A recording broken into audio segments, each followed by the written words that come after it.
અને વિસ્ફોટ એટલો મોટો કે 10 કિલોમીટર સુધી એ ધરા છે તે ધ્રુજી છે। આ ફેક્ટરી અનલીગલી હશે તો જે તે જવાબદાર અધિકારી અને એના ઓનરને ક્યારેય છોડવામાં નહીં આવે। નજીકના ગામોમાં પણ વિસ્ફોટનો આ પ્રભાવ છે તે અનુભવાયો છે।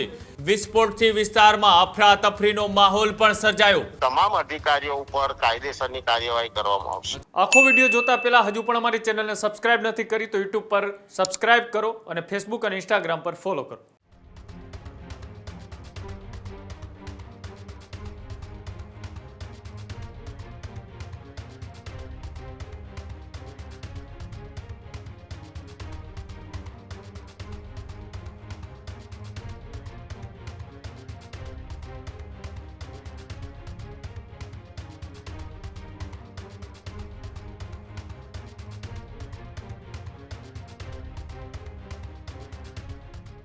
કપડવંજની અંદર એક ભયંકર બ્લાસ્ટની ઘટના છે તે બની છે।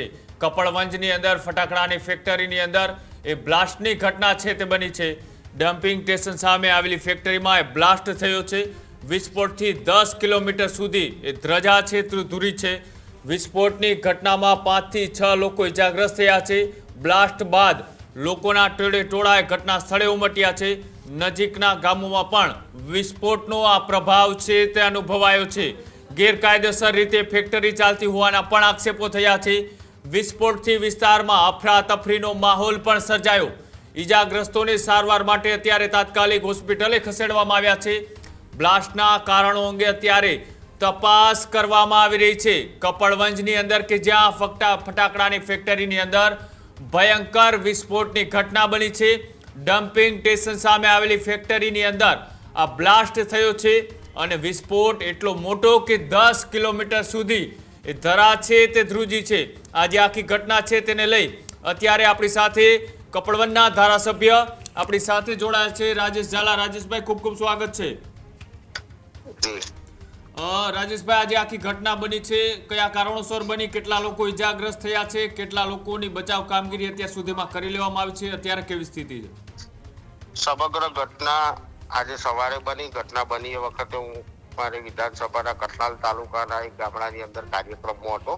અમારા જિલ્લા પંચાયતના સભ્ય દ્વારા મને ટેલિફોનિક જાણ કરવામાં આવી કે સાહેબ આ રીતનું અહીંયા બ્લાસ્ટ થયો છે। એટલે મેં ટેલિફોનિક સંપર્ક કરીને પ્રાથમિક માહિતી મેળવતો 5 લોકો ગવાયા છે। ટોટલ 17 લોકો આની અંદર કામ કરતા હતા। અત્યારે જેસીબી થી કાટમાળ હટાવવાની કામગીરી ચાલી રહી છે અને હટાયા પછી જ ખ્યાલ આવે ચોક્કસ કેટલા લોકો ગવાયા છે। પરંતુ આ ફેક્ટરી જેના દ્વારા ચલાવવામાં આવતી હતી આ ફેક્ટરી અનલીગલી હશે તો જે તે જવાબદાર અધિકારી અને એના ઓનરને ક્યારેય છોડવામાં નહીં આવે। અચ્છા, કેટલા સમયથી આ ફેક્ટરી કાર્યરત હતી એવી કોઈ માહિતી સામે આવી? ના, આમાં આ ગામડું છે, આમ જોઈએ તો કપડવંજ તાલુકાની હદ વિસ્તારની અંદર આ ફેક્ટરી ચાલતી હતી। પરંતુ આ ગામ છે વિધાનસભા ક્ષેત્રે જોવા જઈએ તો બાલાસિનોર વિધાનસભાની અંદર આવે છે। એટલે આ વિસ્તારની અંદર મારો પ્રવાસ પણ ઓછો રહેતો હોય છે વિધાનસભા ચેન્જ થવાના કારણે। પરંતુ મને આ ટેલિફોનિક જાણ થતો મારો તાલુકો કપડવંજ લાગે છે એટલે હું સ્થળ ઉપર આવેલો છું। અચ્છા, કોઈ અધિકારીઓ સાથે અથવા તો ફાયર વિભાગ સાથે કોઈ સાથે વાતચીત થઈ છે? આ અમારા કપડવંજ ટાઉનના પીઆઈ સોલંકી સાહેબ, મામલતદાર શ્રી, પ્રાંત અધિકારી, ચીફ ઓફિસર, તમામ અધિકારીઓ પણ સ્થળ ઉપર જ હાજર છે અને આની મંજૂરી આપવાનો પાવર જે કોઈ અધિકારીને આવતો હશે એને મંજૂરી આપી હશે અથવા નહીં આપી હોય, અનલીગલી ચાલતી હોય તો એને અટકાવવાની કામગીરી પણ જે અધિકારીના પાવર્સમાં આવતી હશે એને શા માટે ના અટકાવી એ તમામ અધિકારીઓ ઉપર કાયદેસરની કાર્યવાહી કરવામાં આવશે। અચ્છા, કોઈ ગંભીર રીતના ઘવાયું હોય ને તેની સ્થિતિ ખૂબ નાજુક હોય એવું? આ 2 જણને નડિયાદ સિવિલમાં રિફર કર્યા છે, બાકીના કપડવંજ સીએચસી ની અંદર સારવાર અર્થે છે।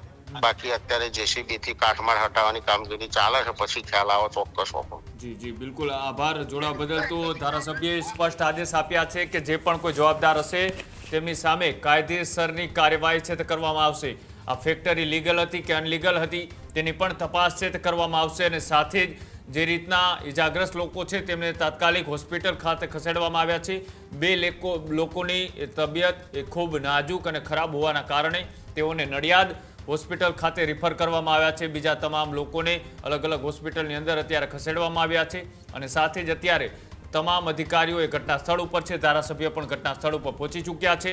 તપાસ ચાલી રહી છે. આગામી દિવસોમાં ખબર પડશે કે ફેક્ટરી ઇનલીગલ રીતના ધમધમી રહી હતી તો કોના આશીર્વાદથી ચાલતી હતી, કોણે પરમિશન આપી હતી, કેટલા લોકો રોજ અહીંયા કામ કરવા આવતા હતા અને આગ લાગવા પાછળનું અથવા તો બ્લાસ્ટિંગ થવા પાછળનું કારણ શું તેની પણ તપાસ થશે ત્યારે ખુલાસો કરવામાં આવશે. ખેડૂત ભાઈઓ છે ખેતરમાં ડ્રોન ઉડાવતા હોય છે ત્યારે આપણે એક પ્રશ્ન સતાવતો હોય છે કે જે આપણે અત્યાર સુધી જીપીએસ ટેકનોલોજી વાળા ડ્રોન વાપર્યા છે, જેથી કરીને મોબાઈલ ટાવર છે અથવા તો હાઈ ટેન્શન લાઈન પસાર થતી હોય, કોઈ વૃક્ષો હોય, ત્યારે જે જીપીએસ ટેકનોલોજી વાળા ડ્રોન છે એમાં ટકરાય અને ટ્રેસ થાય છે. પણ એગ્રીવન લાવ્યું છે જીએનએસએસ ટેકનોલોજી ડ્રોન, જેથી કરીને એ ડ્રોન છે એ કોઈ જગ્યાએ ટકરાય નહીં, પોતાની રીતે જ ડિસિઝન લે છે ને મૂવ થઈ જાય છે, જેથી કરીને જીએનએસએસ ટેકનોલોજી ડ્રોન છે એ વાપરવાનો આગ્રહ રાખો.